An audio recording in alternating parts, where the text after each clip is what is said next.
capacidade térmica é o quociente entre a quantidade de calor recebido ou cedido por um corpo e a variação de temperatura que nele ocorre. A capacidade térmica então vai ser expressa em joules por grau Celsius. Eu também posso dizer que a quantidade de calor recebida por um corpo é proporcional ao acréscimo de temperatura que nele ocorre. Temos aqui, calor proporcional à variação de temperatura ocorrida. Então, a capacidade térmica é uma característica de cada corpo. Ela representa a sua capacidade de receber ou ceder calor, variando a sua energia térmica. Ela representa a quantidade de calor exigida por um corpo para sofrer uma elevação na sua temperatura.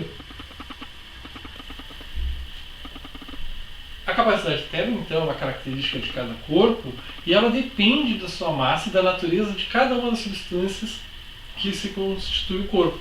A razão entre a capacidade térmica de um corpo e a sua massa nós vamos denominar de calor específico, que vai ser a relação entre a capacidade térmica com a massa. Vai ser expresso em joules por quilogramas grau Celsius. O calor específico representa a quantidade de calor exigida por uma unidade de massa de uma determinada substância para elevar a sua temperatura. O calor específico é uma característica também da substância, mas depende única e exclusivamente da sua natureza. Na calorimetria, nós possuímos uma equação que nós vamos chamar de equação fundamental da calorimetria. Nós temos aqui que a capacidade térmica é a razão entre o calor e a variação da temperatura. E temos que o calor específico é a razão entre a capacidade térmica e a massa do corpo. Então, onde nós temos aqui que a capacidade térmica pode ser escrito como o produto da massa pelo calor específico. Então nós podemos agora confrontar a equação da capacidade térmica expressa entre massa e calor específico com a capacidade térmica entre calor e variação de temperatura. Então teremos que massa desse calor específico vai ser quantidade de calor por variação de temperatura.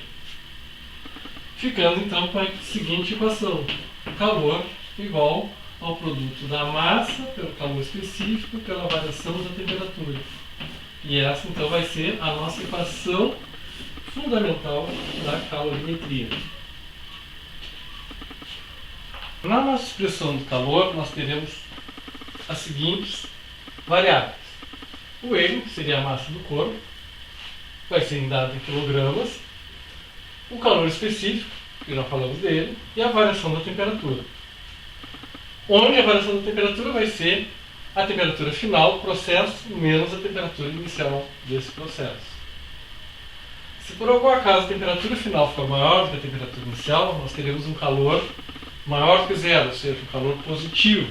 Nós vamos dizer que nesse caso o calor é recebido. Se a temperatura final for menor do que a temperatura inicial, nós teremos um calor negativo.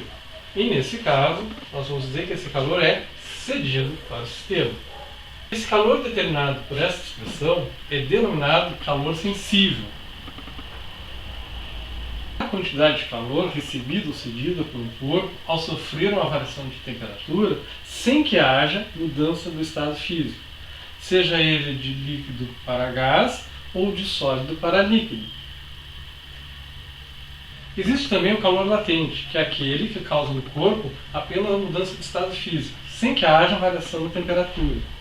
O calor latente é aquele recebido ou cedido por um corpo que provoca, então, única e exclusivamente a mudança de estado físico. Não há uma alteração na sua temperatura.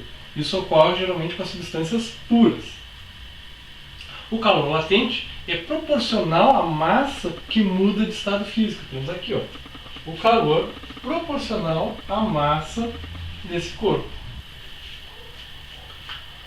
O calor latente de uma substância é uma característica dessa substância e depende da temperatura em que ocorre a mudança de estados. Nós temos dois valores. Vou chamar de LF, o calor latente de fusão, e de LV, o calor latente de vaporização.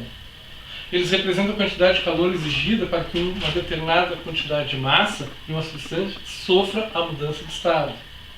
E esses valores dependem da natureza da substância e da pressão em que ela se encontra.